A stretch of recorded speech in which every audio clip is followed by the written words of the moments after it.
And after these things, God put Abraham to the test and said to him, Abraham. And he said, Here am I.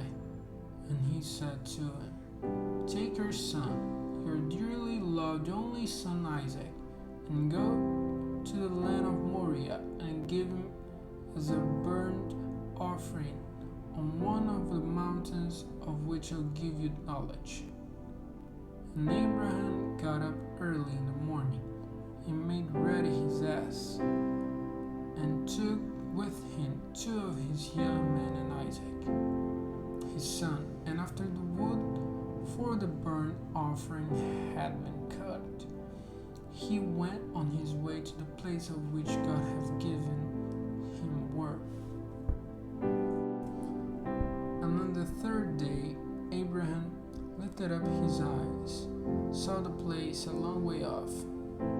Then he said to his young men, Keep here with the ass, and I and the boy will go on and give worship, and come back again to you.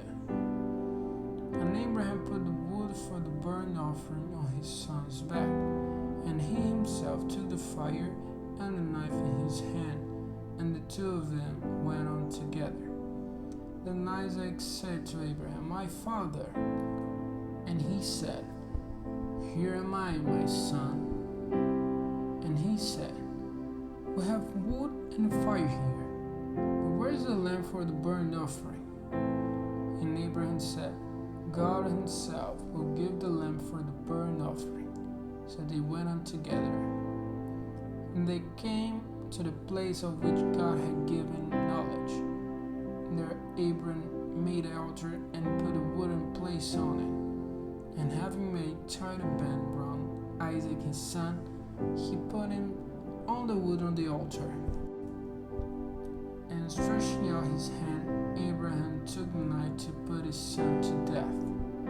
But a voice of the angel of the Lord came from heaven, saying, Abraham, Abraham. And he said, Here am I. And he said, Let not your hand be stretched out against the boy to do anything to it. For now I'm certain that the fear of God is in your heart, because you have not kept back your son, your only son, from me. And lifted up his eyes, Abraham saw a sheep fixed by its horns in the brushwood.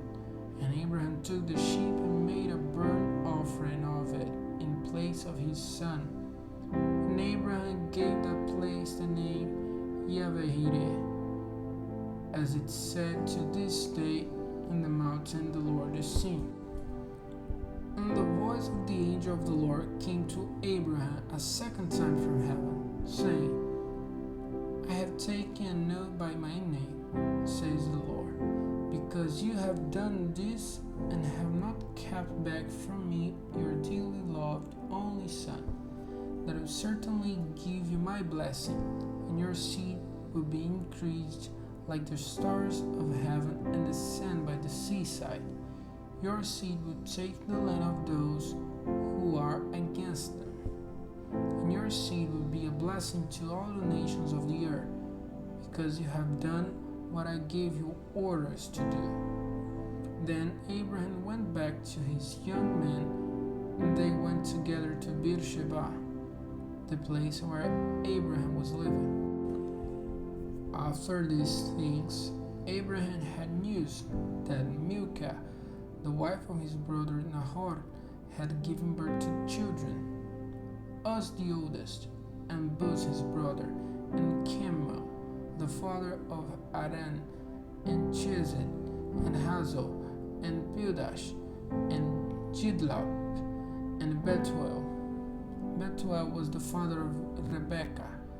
These 8 were the children of Milcah and Nahor, Abraham's brother.